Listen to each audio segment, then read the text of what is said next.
তো হ্যালো ইউটিউববাসী, সবাইকে নমস্কার জানিয়ে শুরু করছি আজকের ভিডিও। বন্ধুরা, আজকের এই ভিডিওতে আমি আপনাদের সাথে শেয়ার করব একদম সহজভাবে কিভাবে জমি পরিমাপ করা যায়।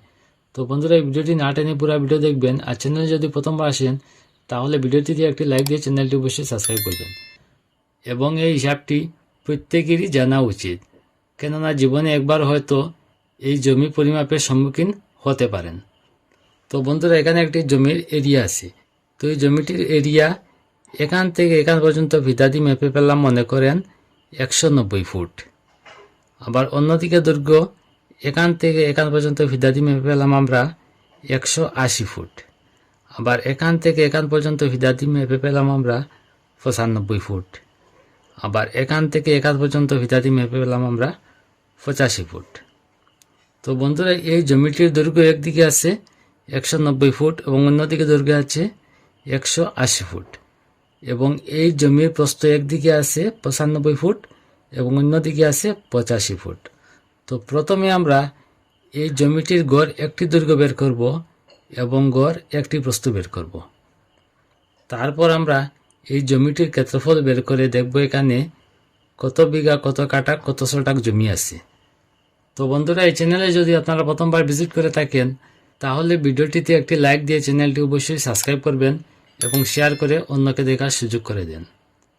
তো প্রথমে আমরা এই জমিটির গড় একটি দৈর্ঘ্য বের করব, তারপর আমরা গড় একটি প্রস্থ বের করব। তো প্রথমে আমরা এই জমিটির গড় একটি দৈর্ঘ্য বের করব। গড়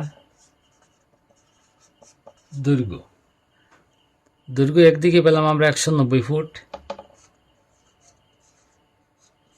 এবং অন্যদিকে দৈর্ঘ্য পেলাম আমরা 180 ফুট। এই দুইটি দৈর্ঘ্য যদি আমরা যোগ করি, যোগ করে হবে 370 ফুট। তো গড় দৈর্ঘ্য বের করতে হলে আমাদের এই 370কে 2 দ্বারা ভাগ করতে হবে। তো 2 দ্বারা ভাগ করলে হবে 185 ফুট। 185 ফুট পেলাম আমরা এই জমিনের গড় একটি দৈর্ঘ্য। এবার আমরা এই জমিনের গড় একটি প্রস্থ বের করব। গড় প্রস্থ। তো প্রস্থ একদিকে পেলাম আমরা 95 ফুট এবং অন্যদিকে প্রস্থ পেলাম আমরা 85 ফুট। এই দুইটি প্রস্থ যদি আমরা যোগ করি, যোগ করে হবে 180 ফুট। তো 180 ফুটকে আমরা যদি গড় প্রস্থ বের করতে হয় তাহলে 2 দ্বারা ভাগ করতে হবে। 2 দ্বারা ভাগ করে হবে 90 ফুট। এটা পেলাম এই জমিনের গড় একটি প্রস্থ। এবার আমরা ক্ষেত্রফল বের করব। এখানে কত স্কোয়ার ফুট জমি আছে। তো ক্ষেত্রফল বের করার সূত্র হচ্ছে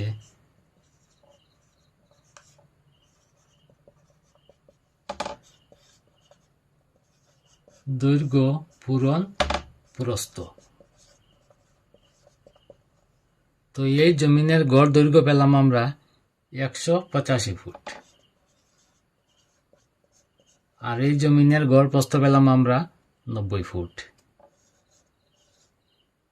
এই দৈর্ঘ্য এবং প্রস্থ যদি আমরা গুণ করি, গুণ করে হবে 16,650 বর্গ ফুট। এটা পেলাম আমরা এই সম্পূর্ণ জমিনের ক্ষেত্রফল 16,650 বর্গ ফুট। এবার আমরা দেখব এই জমিনে কত বিঘা, কত কাঠা, কত শতক জমি আছে। তো প্রথমে আমরা বিঘার হিসাব বের করব। তো আমরা জানি 1 বিঘা সমান 14,400 বর্গ ফুট।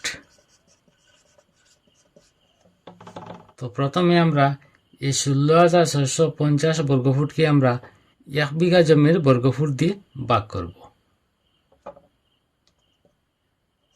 16,650কে আমরা 14,400 বর্গ ফুট দিয়ে ভাগ করব। 14,400 বর্গ ফুট। এই 14,400 বর্গফুট দিয়ে আমরা 16,650-কে ভাগ করব। এই 14,400 বর্গফুট দিয়ে যদি আমরা 16,650-কে ভাগ করি, ভাগ করতে হলে আমরা এক দিয়ে গুণ করব। যদি আমরা 2 দিয়ে গুণ করি তাহলে বেড়ে যাবে।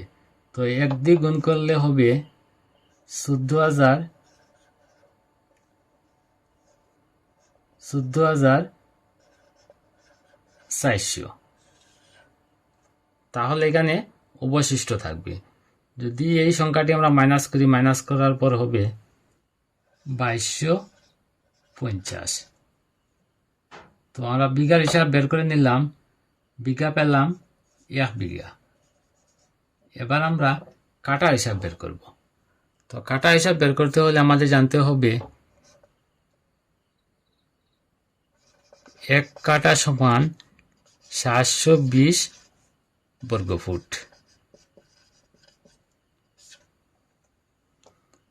তো 720 দিয়ে যখন আমরা 2250-কে ভাগ করব, ভাগ করতে হলে আমাদের জানতে হবে এই 2250-এর উপর কয়বার গুণ করা যাবে এই 720 দিয়ে।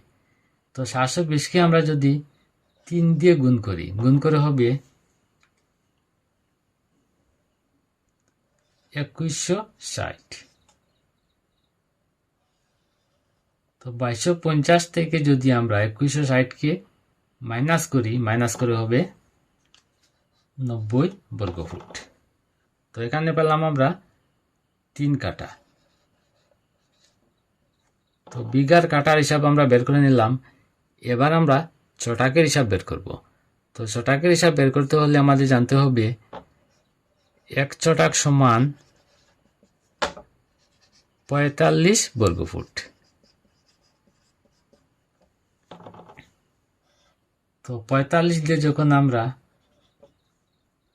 এই 90-কে ভাগ করব, তো 90-কে যদি আমরা 45 দিয়ে ভাগ করি তাহলে 2 45-এ 90। তো আমরা ছটাকের হিসাব বের করলাম, এখানে পেলাম 2 ছটাক।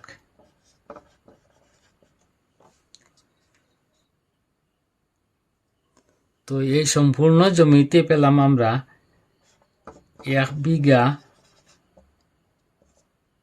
3 কাটা 2 ছটাক।